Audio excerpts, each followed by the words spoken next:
What's up, YouTube? It's Chris with Murphy Firearms Training. I have wanted to do this for a while, so here we go. I'm going to compare my Bear Creek Arsenal's AR-15. It is in 450 Bushmaster. I am going to be shooting this. It is a Hornady. This is a factory Hornady ammo. This is a Hornady custom 250 grain FTX. Says it's going 2200 FPS. I chrono a little slower than that. I'm getting about 2100 out of this thing. Versus my new Bear Creek Arsenal's AR-10. I've always wanted to compare a 308, a necked bottleneck rifle cartridge, to a Straightwall rifle cartridge and really see the terminal effect. So, got my BCA AR-10 308. We are shooting 150 grain Spear hot core. This is a hand load of mine. It chronos average 2650, 2670, somewhere in that neighborhood. About 100 feet per second spread from low to high when I shoot like 20 of them with the new Garmin chronograph. So, surprisingly accurate for a budget AR. Alright guys, here's the water jug test as you are used to seeing it. But, I have got it sitting here down in the woods at about the 50-yard mark. And I have got it full of water. 11 jugs in total, count them out. 11 jugs in total. We're going to hit this with the 450. We're going to hit this with the 308. And we're going to see what the difference is. So I have a camera down here at this angle so you can see the splash, the effect, all of that. All right, guys, 450 Bushmaster's up first. Here we go.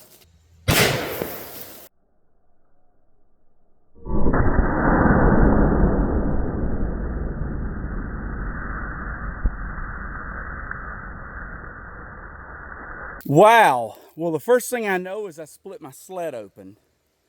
The second thing I know is my camera is 10 yards back and it got wet. Let's take a look at the damage. So the first thing you notice, guys, is it split my sled right down the middle. That kind of sucks. So this was nice because it just kind of kept my jugs in a straight line for me. And wow, split it right down the middle. So anyway, let's take a look at what we got jug count wise. Starting at the back, 1, 2, 3, 4, 5, 6, 7, 8, 9, 10. Looks like all 11 are here. Looks like this is maybe jug 1. No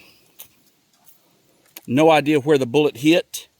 But looking at that jug there, it looks like we were a good shot. 1, 2, totally obliterated jugs. Number 3, that's in and out. Number 4 is in and out, right there. And number 5 looks like it's in. Here's in and maybe out. Maybe out. There's a piece of lead was on the stump here where the sled was. Let's open. There's a piece of lead here. So it definitely shed some weight. I don't see anything in this jug. So it's good. And jug 6 does not look like it has a hole in it. So all of that, and we did not capture the bullet. Let me check again. I had almost given up, and I already started setting the sled up for the 308. When over here, all the way over here at the base of this stump in the leaf litter, so pretty far away, we found this guy. Here is the 450 Bushmaster after going through 5 water jugs. So it definitely opened up violently, and it definitely imparted a ton of energy, made a great big old hole. Would definitely work for a deer round around here. So anyway, there is the 450. We're going to set up now for the 308. And in case you guys were curious, that 450 Bushmaster round, 2067.5 FPS. All right, guys, here comes the 308 150 grain Spear hot core hand load. Got 10 jugs set up. Let's see what it does.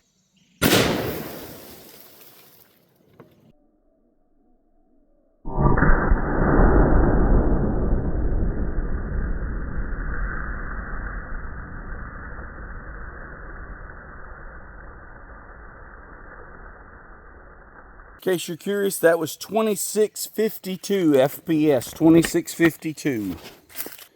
So 10 jugs were set up. The lead jug is way over there. So the first jug is there. I assume that one back there is like the second or the third. I don't really know. But there's one over here. That's one. So let's get them up as we find them. That's one. The one back here, nothing in it but leaf litter, is two. Let's take a look-see here. So this one, hitting the meat of the jug, you see the wound here, split wide open. That's three. This one, in and out, that's four, it looks like. Got to start checking these for bullets or bullet fragments. Does not look like I captured the bullet. Oh, wait, I heard it. It's in jug 5. There's an entrance wound in jug 5. No exit wound. Take the cap off. And there she sits. So in jug 5, so the 450 went through 5 jugs, bounced off of the 6th. The 308 stopped in the 5th jug. Violent reaction. Put my sled back together sort of ish, so I got a place to sit this. There is the 308 hot core at 50 yards. Violent expansion. Rapid, violent expansion, good penetration. I will show you the slow-mo footage. We'll compare the two and see which one looks like it imparts more energy. I'll also do the energy calculations based on the actual FPS and bullet weights. Okay? All right, guys, to wrap this up, here's what I have got for you. The 450 Bushmaster was a 250 grain bullet. It was traveling 2,675 feet per second. That comes out to 2,370 foot-pounds of energy, and it penetrated 5 full jugs.